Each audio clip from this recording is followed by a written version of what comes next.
إلى ربك راضية مرضية وادخل عبادك وادخل جنتك. صدق الله المولانا العظيم وبلغنا رسوله النبي الأمين المختار الكريم ذلك لمن الشاهدين الشاكرين والحمد لله رب العالمين. وقال الله تعالى في شأن حبيبه الكريم إن الله وملائكته يصلون على النبي يا أيها الذين آمنوا صلوا عليه وسلموا تسليما.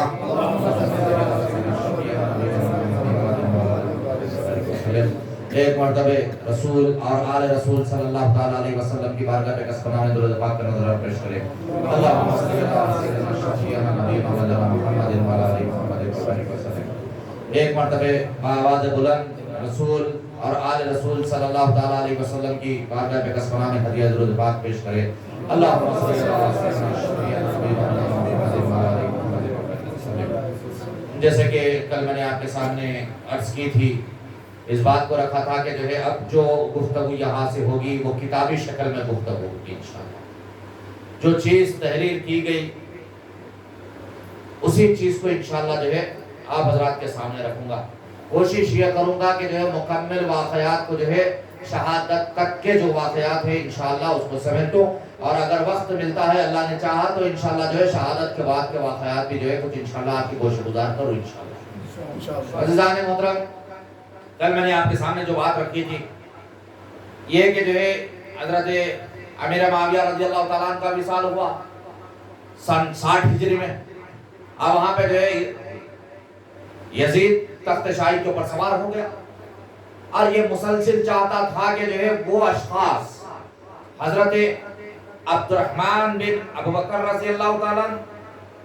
حضرت عبداللہ بن زبیر رضی اللہ تعالیٰ عنہ، حضرت عبداللہ بن عمر رضی اللہ تعالیٰ عنہ اور امام حسین علیہ السلام، ان چاروں اشخاص کے تعلق سے.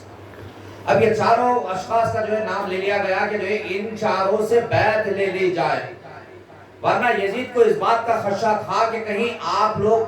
جو ہے مدعی خلافت نہ بن جائے، خلافت کے جو ہے دعویدار نہ بن جائے. اب آپ جو ہے کہیں اگر یہ اعلان نہ کر دے، اور اس میں خصوصیت کے ساتھ یہ بات تھی کہ جو ہے حضرت امام علی مقام علیہ السلام کی، کیونکہ امام علی مقام علیہ السلام اس وقت روئے زمین کے اوپر سوائے نواز رسول کے کوئی اور نواسہ موجود نہیں تھا. رسول اعظم صلی اللہ علیہ وسلم کے نواسوں میں اگر کوئی روئے زمین کے اوپر اس وقت موجود تھا تو وہ امام علی مقام علیہ السلام کی ذات مبارکہ تھی. صرف آپ ہی کا تھا کہ جو ہے اگر آپ یہ اعلان کر دیتے کہ مجھے خلافت چاہیے تو تمام کے تمام لوگ اس وقت جو ہے آپ کے دست مبارکہ کے اوپر، دست حق کے اوپر بیعت کر لیتے. لیکن امام علی مقام علیہ السلام ایسا کوئی عمل نہیں کرے جس سے جو ہے مسلمانوں کے درمیان میں انتشار برپا ہو، انتشار پیدا ہو جائے، مسلمانوں کے اندر دو گروہ میں مسلمان تقسیم ہو جائے، مسلمان کسی ایک چیز کے اوپر فیصلہ نہ کر سکے. ایسا کوئی عمل امام علی مقام علیہ السلام نے اس وقت نہیں کیا. عزیزان محترم، میرے آقا امام علی مقام علیہ السلام اور حضرت عبداللہ بن زبیر رضی اللہ تعالیٰ اس وقت مسجد نبی صلی اللہ علیہ وسلم میں تشریف فرما کے، جبکہ جو ہے قاصد ولید بن عقبہ جو گورنر مکہ، گورنر مدینہ ولید بن عقبہ کا جو ہے ایلچی آتا ہے، آپ کو بلاتا ہے. یہ تو تفصیل کل میں آپ کے سامنے رکھ چکا ہوں. اور اس وقت جو ہے یزید کے پاس سے خط آ چکا تھا کہ جو ہے ان سے بیعت لی جائے. اب چونکہ جو ہے ولید مدینہ المنورہ میں جو ہے خدا ترس شخص تھا، اہل بیت کی محبت جس کے دل میں تھی، اب وہ نہیں چاہتا تھا کہ کسی قسم کا کوئی خون خرابہ ہو، کسی قسم کی کوئی تکلیف پہنچے. اور اس کا جو ہے یہ بھی منشا نہیں تھا کہ کوئی جو ہے کسی قسم سے اہل بیت رضوان اللہ علیہ مجمعین کو کوئی تکلیف پہنچے، کسی قسم سے کوئی تکلیف اہل بیت رضوان اللہ علیہ مجمعین کو نہ پہنچے، یہی مقصد تھا. لیکن اب چونکہ یزید کا جو ہے خط آ چکا تھا تو اب کرنا کیا ہے؟ تو اس وقت جو ہے ایک پلید شخص مروان کو جو ہے اس نے طلب کیا. مروان کو طلب کیا، طلب کرنے کے بعد جو ہے مروان بن حکم کو طلب کیا، اور اس کے بعد میں جو ہے اس سے مشورہ کیا کہ کیا کیا جائے. یزید کا یہ خط آ چکا ہے کہ کیا کیا جائے. تو مروان نے یہ کہا کہ جو ہے آپ ان لوگوں کو طلب کرو، اگر یہ لوگ بیعت کے لیے تیار ہو جائے تو ٹھیک، ورنہ ان کا سر قلم کر دو۔ یہ ابتدا ہوئی۔ سنگ دل، سخت دل لوگ، جبکہ میرے آقا سرکار دو عالم صلی اللہ علیہ وسلم کے بالکل قریبی دور کے لوگ ہیں۔ نواز رسول جو خود ایک صحابی بھی ہے، وہ بخیر حیات ہے، اور کئی ایک صحابہ اکرام بھی بخیر حیات ہے۔ اس دور میں جو سرکار دو عالم صلی اللہ علیہ وسلم کے بالکل بعد کا دور، بالکل قریب کا دور ہے، خلفائے راشدین چاروں خلفاء کے جو ہے پردہ فرمانے کے بعد جو ہے یہ جو وقت آیا، یہ بالکل قریب کا وقت، اس وقت ہی جو ہے سخت دل لوگ پیدا ہو چکے تھے۔ جبکہ میرے آقا سرکار دو عالم صلی اللہ علیہ وسلم کی حدیث پاک ہے کہ اللہ کی بارگاہ میں وہ شخص ناپسندیدہ ہے جس کا دل سخت ہوتا ہے، جس کی زبان سخت ہوتی ہے، جس کی زبان سے اگر کسی کو کوئی تکلیف پہنچتی ہے تو وہ بندہ اللہ کی بارگاہ میں سخت ناپسندیدہ ہے۔ اور یہ رسول کے تربیت یافتہ، یہ صحابہ کے تربیت یافتہ، اس دور میں سنگدلی ان کے اندر پیدا ہو چکی۔ یہ ابتدا تھی شہادت امام حسین علیہ السلام کی۔ ویسے تو امام علی مقام علیہ السلام کی شہادت کی خبر تو آپ کی ولادت بسعادت کے ساتھ دی جا چکی تھی۔ یہاں تک کہ روایتوں میں یہ بات ملتی ہے کہ حضرت جبرائیل امین میرے آقا سرکار دو عالم صلی اللہ علیہ وسلم کی بارگاہ میں کسبنا میں حاضر ہوئے، حجرہ نبی صلی اللہ علیہ وسلم میں آتے ہیں تو آپ کو حضرت امام علی مقام علیہ السلام کی ولادت کی خوشخبری دیتے ہیں۔ آپ کو امام علی مقام علیہ السلام کی ولادت کی خوشخبری دیتے ہیں، اور اس کے بعد دوسرے ہی لمحے میں جو ہے آپ تعزیت بیان کرتے ہیں۔ جبرائیل امین تعزیت بیان کرتے ہیں تو میرے آقا نے پوچھا کہ جبرائیل کیا بات ہے؟ ایک سمت تم خوشخبری دیتے ہو کہ میری بیٹی کے گھر جو ہے بیٹا تولد ہوا، اور دوسرے سمت یہ خبر دیتے ہو، تعزیت کرتے ہو، وجہ کیا ہے؟ تو آپ نے فرمایا کہ اللہ کے رسول صلی اللہ علیہ وسلم یہ بات وجہ ہے کہ آپ کے گھر جو ہے دوسرا نواسہ تولد ہوا، لیکن یہ بات بھی حق ہے کہ اسی نواسے کو آپ کی امت تڑپا تڑپا کر جو ہے قتل کرے گی، آپ کی امت تڑپا تڑپا کر جو ہے شہید کرے گی۔ یہاں تک کہ روایتوں میں یہ بات ملتی ہے کہ میدان کربلا کی زمین کی مٹی حضور پاک علیہ السلام کی بارگاہ میں کسبنا میں جبرائیل امین نے پیش کی۔ یہاں تک کہ حضرت اسماء رضی اللہ تعالیٰ عنہ روایت فرماتی ہیں کہ میرے آقا سرکار دو عالم صلی اللہ علیہ وسلم میرے حجرے میں موجود تھے، اس وقت ایک فرشتہ آیا جس سے پہلے کبھی میں نے اسے کبھی نہیں دیکھا تھا۔ اس فرشتے نے جو ہے اللہ کے رسول صلی اللہ علیہ وسلم کو جو ہے وہ مٹھی عطا فرمائی اور عرض کیا کہ اللہ کے رسول، جب آپ کے نواسے جس سے آپ کو بے انتہا محبت ہے، بے انتہا محبت ہے، اور میرے آقا سرکار دو عالم صلی اللہ علیہ وسلم آپ کے حلق مبارکہ کے اس حصے کو چوسا کرتے جیسے کہ کوئی کھجور کی گٹلی چوستا ہے، جیسے جو ہے کوئی کھجور کی گٹلی چوستا ہے، ویسے جو ہے میرے آقا سرکار دو عالم صلی اللہ علیہ وسلم میرے امام علی مقام علیہ السلام کے حلق کے اس حصے کو جو ہے چوسا کرتے تھے۔ وہ فرشتہ یہ عرض کرتا ہے کہ اللہ کے رسول صلی اللہ علیہ وسلم اسی مقام کے اوپر جو ہے، اسی مقام کے اوپر جو ہے آپ کی امت چھری چلائے گی، اور یہ اس جاہ کی مٹی ہے جہاں پہ آپ کے چہیتے نواسے کا خون گرے گا، خون گرے گا، اور جس دن یہ مٹی سرخ ہو جائے گی سمجھ لینا کہ آپ کا نواسہ شہید کر دیا گیا، سمجھ لینا کہ آپ کا نواسہ شہید کر دیا گیا۔ تو اس دن کی مٹھی ہے یہ۔ عزیزان محترم، ولید نے جو ہے ان حضرات کو جو ہے بلانے کے لیے ایک شخص کو بھیجا، جو وہ شخص مسجد نبی صلی اللہ علیہ وسلم میں پہنچا۔ اس وقت امام علی مقام علیہ السلام اور حضرت عبداللہ بن زبیر رضی اللہ تعالیٰ عنہ مسجد نبی صلی اللہ علیہ وسلم میں موجود تھے۔ قاصد نے ان دونوں کو امیر کا پیغام بھیجا، قاصد نے ان دونوں کو امیر کا پیغام دیا۔ انہوں نے قاصد سے کہا کہ تم چلو، ہم آتے ہیں۔ ابن زبیر نے امام سے کہا کیا آپ جانتے ہیں ولید نے ہمیں کیوں بلایا ہے؟ امام علی مقام نے فرمایا میرے خیال میں حاکم شام کی موت واقع ہو گئی۔ اس کی تفصیل میں نے کل آپ کے سامنے رکھی کہ حضرت امیر معاویہ رضی اللہ تعالیٰ عنہ کا وصال ہوا تو یزید یہ چاہتا تھا، اور اور یہاں ولید کو خط لکھ کر بھیج چکا تھا کہ مدینے میں لوگوں تک بات پھیلنے سے پہلے ان کی بیعت لے لی جائے میرے نام سے، تم لے لو ان کی، میری طرف سے تم ان کی جو ہے بیعت لے لو، ان کی بیعت لے لو، ان کو جو ہے امیر تسلیم کرنے کے اوپر مجبور کر دو۔ یہ بات کہی گئی عزیزان ملت، یہاں تک کہ آپ نے فرمایا کہ میرے خیال میں حاکم شام کی موت واقع ہو گئی، میں نے آج رات خواب میں دیکھا کہ اس کا منبر الٹ گیا ہے اور اس کے محل میں آگ گر رہی ہے، اور ہمیں اس لیے بلایا ہے کہ اس کی خبر عام ہونے سے پہلے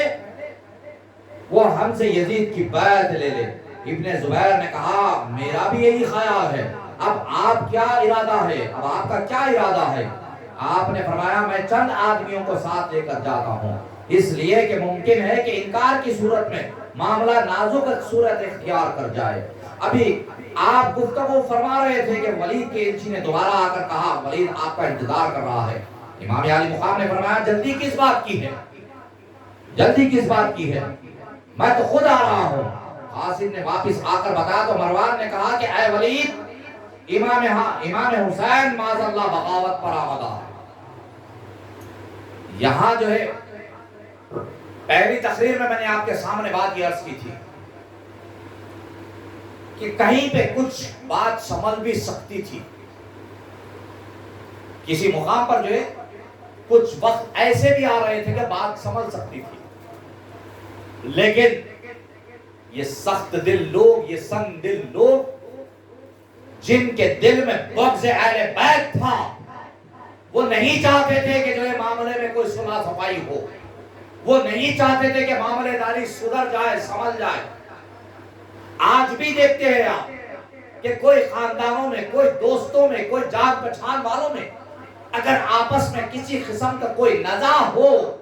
تو اس نزاع کو مٹانے کی کوشش نہیں کی جاتی بلکہ اس کو اور بگاڑنے کی کوشش کی جاتی ہے۔ کچھ لوگ تو یہ بھی ہوتے ہیں کہ لوگوں کے درمیان میں آگ لگا کر تماشا دیکھنا پسند کرتے ہیں۔ کچھ لوگوں کی زبانیں اتنی خراب ہوتی ہیں کہ ان کی زبان سے نکلنے والا ہر لفظ جھوٹ کے اوپر مبنی ہوتا ہے۔ لوگوں کے گھروں کو توڑنا، لوگوں کے زندگیوں کو برباد کرنا، گھروں میں آگ لگانا، گھروں کی خوشیوں کو لوٹنا ان کا مقصد بن چکا ہے۔ میں یہ سمجھتا ہوں کہ آج کوئی گھر اس چیز سے خالی نہیں ہے کہ گھروں کے اندر فتنے نہیں ہیں۔ بات سمجھ سکتی تھی،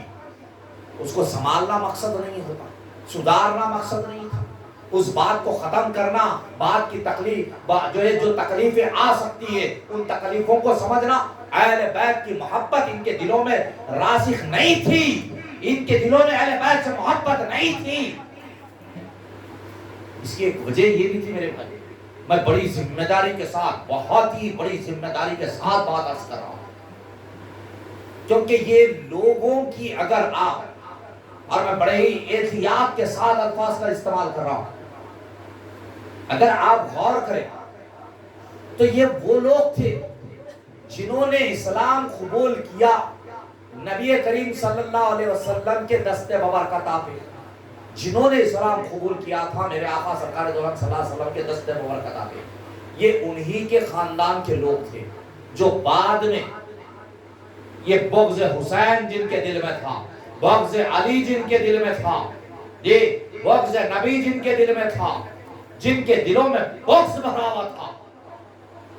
بات کو آپ سمجھ رہے ہیں میں کہنا کیا چاہ رہا ہوں؟ فتح مکہ ہوا، میرے آقا سرکار دو عالم صلی اللہ تعالیٰ علیہ وسلم فتح مکہ کے دن مکہ المکرمہ میں اپنی اونٹنی قصبہ کے اوپر، پیٹھ کے اوپر سوار، سر کے اوپر کالا امامہ مقدس باندھے ہوئے، اور یہاں تک کہ میرے آقا سرکار دو عالم صلی اللہ علیہ وسلم اتنی عاجزی اور انکساری کے ساتھ، الفاظ میں بول نہیں پا رہا ہوں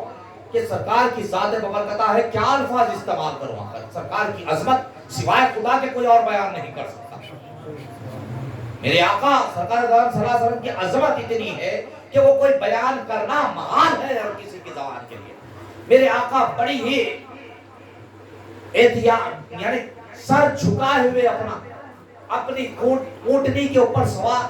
تو دیکھنے والے لوگوں کو یہ نظر آ رہا ہے کہیں آپ کی پیشانی مقدس اونٹ کے کوہان کو نہ چھی جائے، یعنی کہ پیٹھ کے اوپر جو کوہان جو بنا ہوا ہوتا ہے، اتنا اس کو کہیں آپ کا سر مقدس نہ لگ جائے، اتنا میرے آقا اپنے سر مقدس کو جھکائے ہوئے داخل ہو رہے ہیں، اور اعلان کیا جا رہا ہے کہ اس وقت جو مکے میں داخل ہو گئے ان کو امان۔ یہ لوگ مسلمان نہیں تھے اس وقت، اعلان ہو رہا ہے کہ جو مکے میں داخل ہو گیا اس کو امان ہے، امن دی جائے گی۔ جو ابو سفیان کے گھر میں داخل ہو گیا اس کو امن دی جائے گی۔ جو کچھ علم جانتا ہے وہ اسلام قبول کر لے، ہمارے لوگوں کو جو علم سکھائے گا اس کو امن ہے۔ میرے آقا سرکار دو عالم صلی اللہ علیہ وسلم امن دینے کے لیے صرف حلیے بہانے تلاش کر رہے تھے کہ کون اس وقت جو ہے اسلام میں آ جائے گا۔ یقین جانیے عزیزان ملت اسلامیہ، اس وقت لوگ کچھ ڈر کے مارے اپنی زندگیوں کو بچانے کے لیے بھی اسلام لے کر آ گئے۔ حضور پاک علیہ الصلوۃ والتسلیم کی ذات ببرکتہ کو ایمان کی حالت میں اپنی آنکھوں سے دیدار کر کے وہ لوگ صحابی بن گئے، صحابی کے درجے کے اوپر پہنچ گئے۔ اب ہم کو اجازت نہیں ہے کہ ہم کسی کے خلاف کوئی لعن طعن کریں،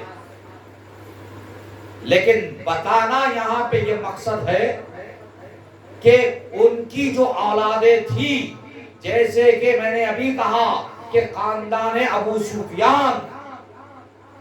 یہ حضرت ابو سفیان میرے آقا سرکار دو عالم صلی اللہ علیہ وسلم کے دور میں تکلیفیں دیے،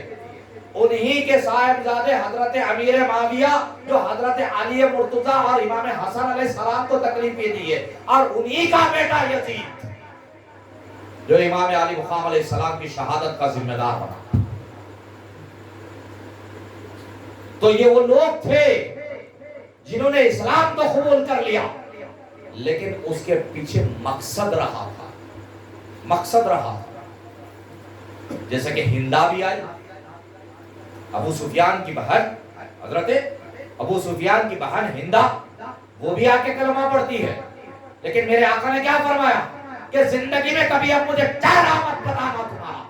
میرے آقا کے دربار میں حاضر ہو گئے، کلمے کی دعا کی، میرے آقا نے کلمہ پڑھا دیا، مسلمان تو بنا دیا، لیکن اپنے چچا حضرت امیر حمزہ پہ کیے گئے ہوئے کسی ظلم کو نہیں بھولا تھا۔ حضرت امیر حمزہ کے کلیجے کو چاک کرنے والی خاتون جو ہندا تھی، جس نے حضرت امیر حمزہ کے کلیجے کو کتر کر کھایا تھا، حضرت امیر حمزہ کے کانوں کو کاٹا تھا، حضرت امیر حمزہ کی ناک کو جو ہے جدا کر دیا تھا، حضرت امیر حمزہ کے جو ہے پلکوں کو بھووں کو تک نکال دیا تھا، آپ کے جسم کے اوپر، آپ کے چہرے کے اوپر سینکڑوں زخم دینے والی خاتون ہندا تھی، اسلام لا چکی تھی۔ میرے آقا نے کہا کہ زندگی میں کبھی اپنا چہرہ نہ بتانا، کبھی اپنا چہرہ نہ بتانا۔ یہ وہی خاندان تھا۔ عزیزان ملت اسلامی، تو تکلیف دینا ان کا منشا اسی دور سے رہا، تکلیف پہنچانا ان کا مقصد اسی وقت سے رہا۔ بعض وقت تو یہ باتیں بھی آئی کہ ہم نے مکے والوں سے جو ہے بدلہ بھی لے لیا، ہم نے مدینے والوں سے بدلہ لے لیا۔ عزیزان ملت اسلامی، بہت بڑی ذمہ داری کی باتیں ہو جائیں گی۔ میں یہ سمجھتا ہوں کہ خاموشی ہمارے لیے بہتر ہوگی،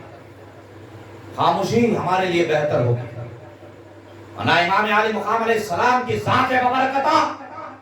روئے زمین پہ سب سے زیادہ مقدس ہستی، اس ذات کو میرے آقا سرکار دو عالم صلی اللہ علیہ وسلم سے مشاہدت تھی۔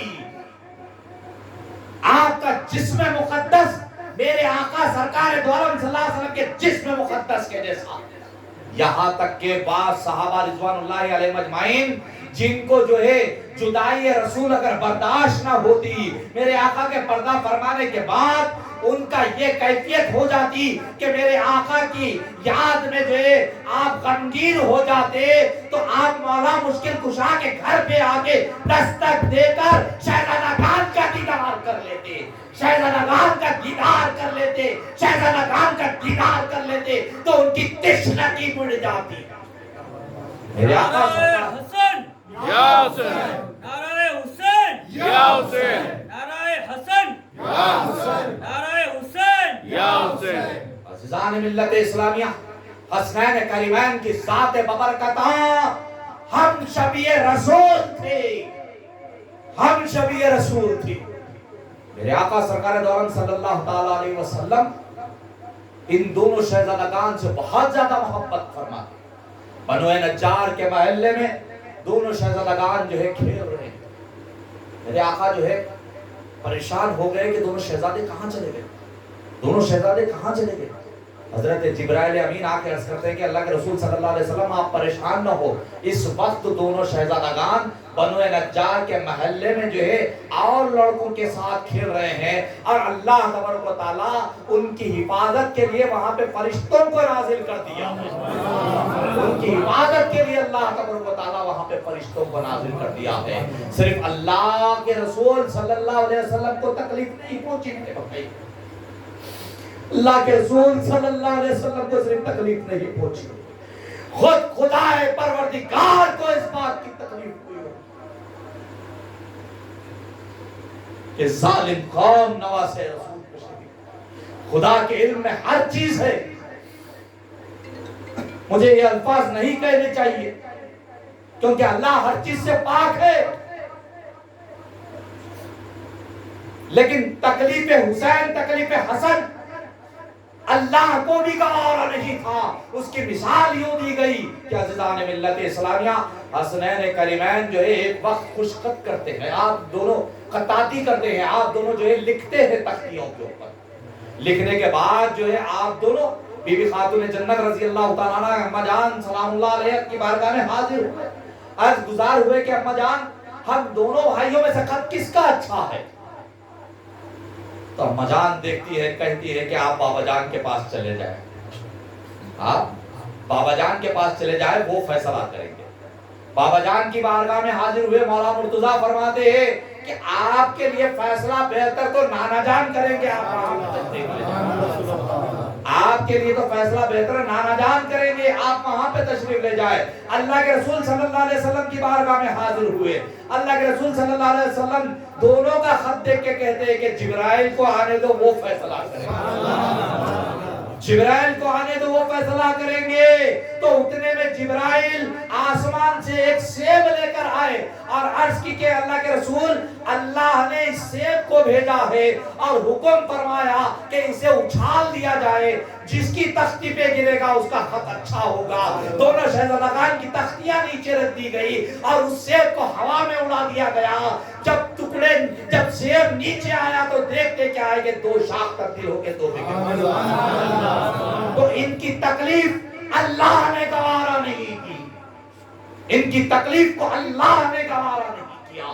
اور میدان کربلا میں جو ہے امام علی مقام کے حلق پہ چھری چلا دی گئی، اس حلق کے اس حصے کے اوپر جس حصے کو میرے آقا چوسا کرتے تھے، کھجور کی گٹلی جو چوستا ہے ویسے چوسا کرتے تھے۔ ایسی فرد محبت کہ ان کی تکلیف کے متعلق میرے آقا نے فرمایا کہ اے فاطمہ ان کو نہ رلاؤ کہ ان کے رونے سے مجھے ٹھیس پہنچتی ہے، ان کے رونے سے مجھے تکلیف ہوتی ہے، میرے سینے میں تکلیف پہنچتی ہے۔ اگر ان کو تکلیف پہنچتی ہے تو کل جام کوثر پینے کے لیے حاضر ہونا چاہیں گے سب کے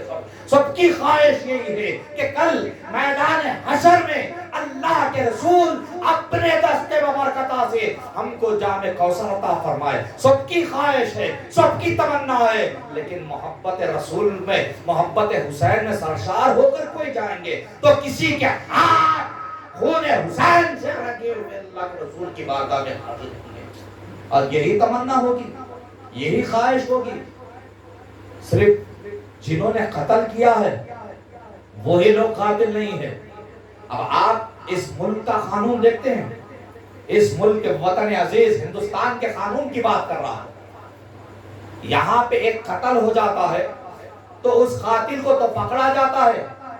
لیکن اس کے ساتھ ساتھ جو مکمل گروہ ساتھ دیتا ہے نا، وہ تمام گروہ کو گرفتار کیا جاتا ہے، سب کو پکڑا جاتا ہے۔ کہ یہ بھی ساتھ تھے، انہوں نے بھی پلاننگ کی تھی۔ آج تو موبائل کا دور ہے، سب کی جو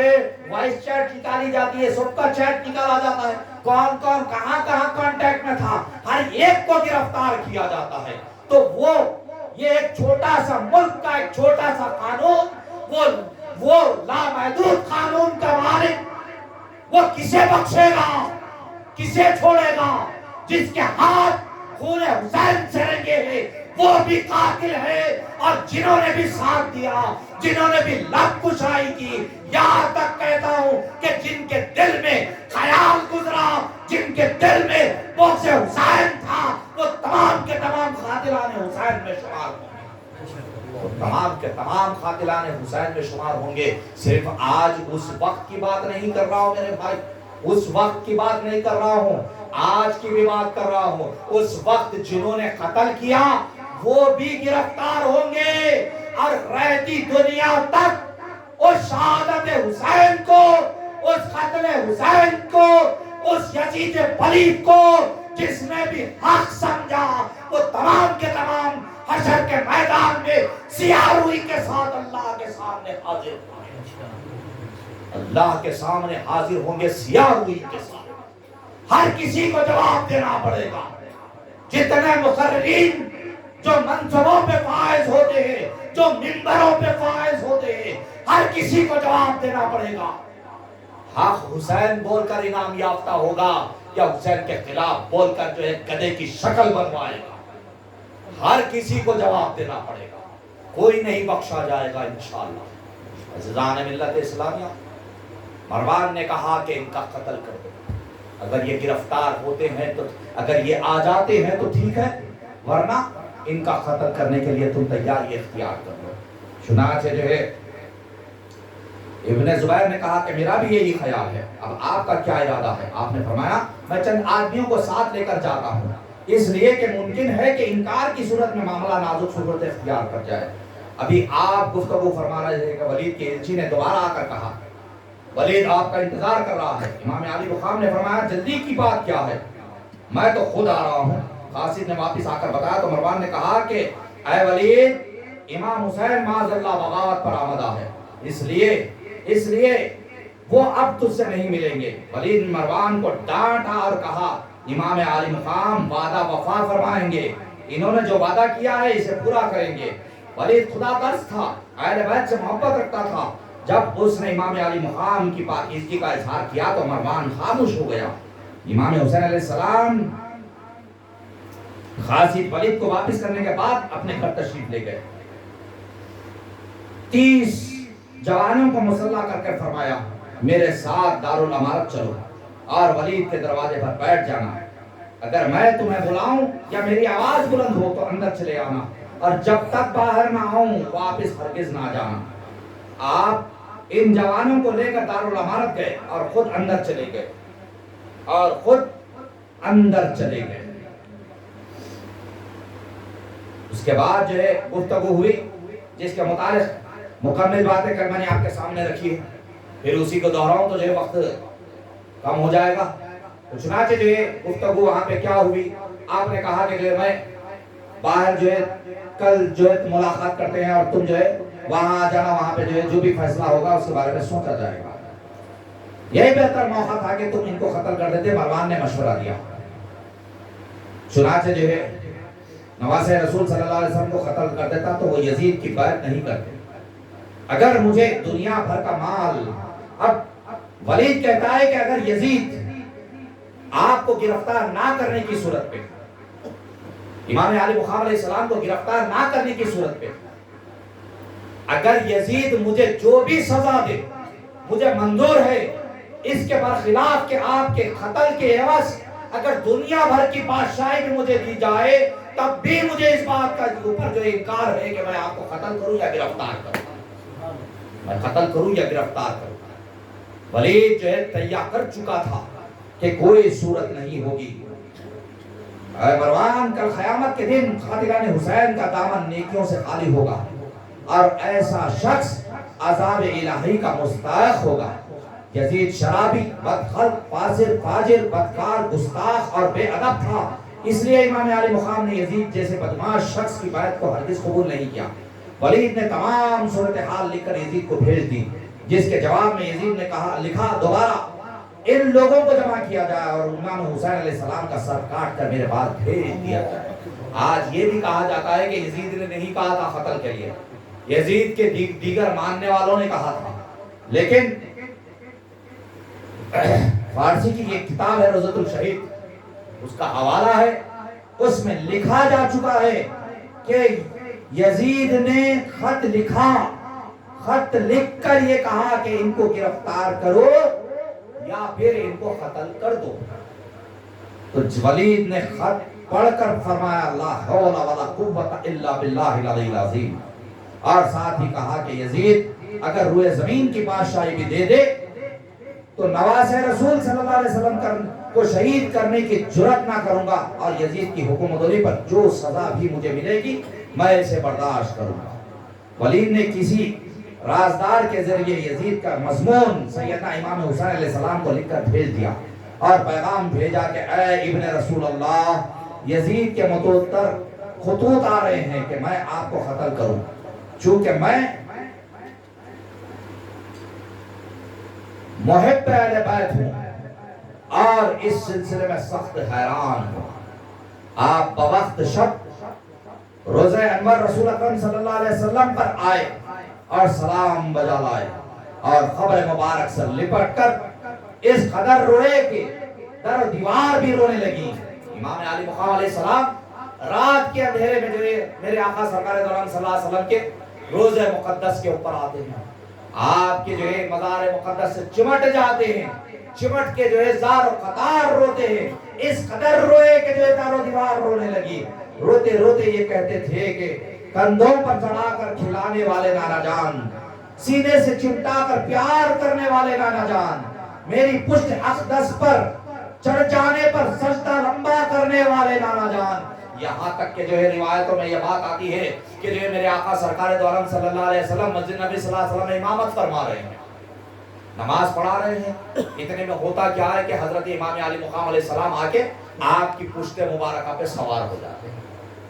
میرے آقا سرکار دو عالم صلی اللہ علیہ وسلم اپنے سجدے کو طوالت دے رہے ہیں۔ کس کے لیے دی جا رہی ہے طوالت؟ ادھر کہا جا رہا ہے سبحان ربی الاعلیٰ، سبحان ربی الاعلیٰ، سبحان ربی الاعلیٰ۔ خیال کیا ہے کہ پیٹھ کے اوپر حسین سوار ہے، پیٹھ کے اوپر حسین سوار ہے، پشت مبارکہ کے اوپر حسین سوار ہے۔ اگر سجدے سے سر اٹھاؤں تو کہیں حسین گر نہ جائے، حسین کو تکلیف نہ ہو پائے، لہذا سجدے کو طوالت دینے والی ذات میرے آقا کی ذات ہے۔ اسی واقعے کو امام علی مقام نے بیان کرتے ہوئے کہا کہ میرے پشت کے اوپر سوار میں پشت کے اوپر جب سوار ہو جاتا ہوں تو اپنے سجدے کو لمبا کرنے والے نانا جان، اے میرے ناز اٹھانے والے نانا جان، آج میرا حال دیکھو، میں غمگین و پریشان ہوں، اشکبار ہوں، کوئی مونس نہیں، کوئی محرم راز نہیں، بجز درد و غم کے کوئی ہمدم نہیں۔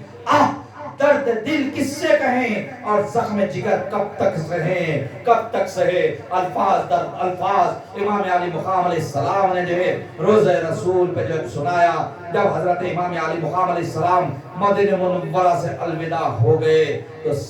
تو جو ہے ان کا کیا حال ہوا ہوگا یہ تصور دل کو پاش پاش کر دیتا ہے۔ وہ کیا وقت تھا جب نواز نبی، جگر گوشہ علی، نور چشم زہرا، سرور قلب حسن مجتبی مدینہ طیبہ سے ودا ہو رہا تھا۔ اس طرح رات گزر گئی، صبح واپس گھر آ گئے اور دوسری رات پھر روزہ اقدس مطہر و منور پر حاضر ہوئے۔ دوسری رات روتے روتے مزار پر انور پر سر رکھ کر سو گئے۔ کیا دیکھتے ہیں کہ حضور پاک علیہ السلام میں لشکر ملائکہ تشریف لائے اور امام علی مقام کے سر انور کو اپنے سینے مقدس سے لگایا، پیشانی مبارک پر بوسہ دیا اور فرمایا کہ اے حسین، میں دیکھ رہا ہوں کہ میری امت کے لوگ کربلا میں تمہیں خطرہ آپ سے ترسا کر اور تیروں کا مینا برسا کر شربت شہادت پلائیں گے، اور ایسی حرکت کے باوجود میری شفاعت کی امید رکھے. میں نے جو بات عرض کی، شہادت حسین کو اس دور میں بھی ان بدبختوں نے حق سمجھا، اور آج کے بدبخت بھی جو ہے شہادت حسین کو حق سمجھتے ہیں، اور اپنے آپ کو جو ہے شافع محشر کا جو ہے بہت ماننے والا سمجھتے ہیں، اپنے آپ کو جو ہے ساقی کوثر کے ہاتھ سے جام پانے والا سمجھتے ہیں. یہ سمجھتے ہیں کہ ہم توحید کے متوالے ہیں، یہ سمجھتے ہیں کہ جو ہے رسول کی سنت کی عمل پیرائی ہے، یہ سمجھتے ہیں کہ ہمارے جیسا مسلمان، ہمارے جیسا ایمان والا کوئی اور نہیں ہے. اگر دین حق ہے تو وہ ہمارے پاس ہے. دین حق کے آج اپنے آپ کو ٹھیکیدار سمجھتے ہیں، اپنے آپ کو دین حق کا ٹھیکیدار سمجھتے ہیں، جبکہ حق یہ ہے کہ نانا کے رسول اعظم صلی اللہ علیہ وسلم کے نواسے کے شہادت کے ذمہ دار اس وقت بھی جو تھے، آج بھی جو ہے، تمام کے تمام اللہ کے گناہگار ہیں. کیونکہ حدیث پاک میں بات آتی ہے، میرے آقا سرکار دو عالم صلی اللہ تعالیٰ علیہ وسلم ارشاد فرماتے ہیں کہ ناحق کسی ایک شخص کا قتل کر دینا گویا کہ ساری انسانیت کا قتل کر دینا، کسی ایک مسلمان کا قتل کر دینا ساری انسانیت کے قتل کرنے کے برابر ہے.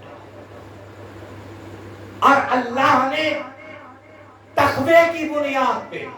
حدیث پاک سنا رہا ہوں، بڑی غور سے سنے میری بات، کہ اللہ نے تقوی کی بنیاد کے اوپر کسی کو فضیلت عطا فرمائی، درجات میں کسی کے درجوں کو بلند کیا تو تقوی کی بنیاد پہ کیا. اور امام عالی مقام علیہ السلام کے تقوی کے بارے میں اگر کوئی شک کسی کو اگر ہے تو پھر وہ صاحب ایمان ہی نہیں ہے. تم تقبل کرو امام حسین کی ذات سے یزید پلید کا، کیا پاؤ گے؟ یزید کے والد امیر معاویہ، حسین کے والد مولا مشکل کشا. نعرہ حیدری، یا علی، نعرہ حسین، یا حسین. زان ملت یزید کی ماں اور حسین کی ماں خاتون جنت، وہ خاتون جو خواتینان اسلام کی سردار، تمام جنت کی عورتوں کی سردار، وہ خاتون جو ہے رسول اعظم صلی اللہ علیہ وسلم کی لخت جگر اور یزید کے دادا حضرت ابو سفیان اور حسین کے نانا، جن کی کائنات مثال نہیں دے سکتی، جن کی بدولت دین ملا، جن کی بدولت کلمہ ملا، جن کی بدولت آج تم اپنے آپ کو جنت کا حقدار سمجھتے ہو، جن کا نام لے کر تم اپنے آپ کو جنت کا حقدار سمجھتے ہو، اسی نانا کے نواسے کو تقریر دے دی. جی اسی زہرا کے بیٹے کو جو ہے شہید کر دیا، اسی فاتح خیبر کے بیٹے کو قتل کر دیا، اسی حسن مجتبیٰ کے بھائی کو مظلوم بنا دیا، اسی حضرت علی اکبر کے بابا کو شہید کر دیا، اسی حضرت علی اصغر کے بابا کو شہید کر دیا، اسی ننھی پیاسی سکینہ کے بابا کو سکینہ کی آنکھوں کے سامنے شہید کر رکھ دیا. اس کے باوجود اپنے آپ کو مسلمان کرتے.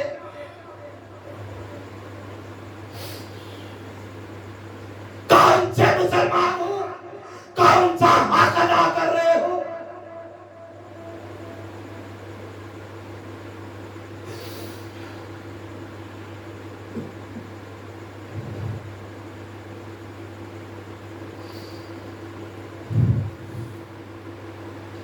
وما علينا إلا البلاغ وآخر دعواهم الحمد لله.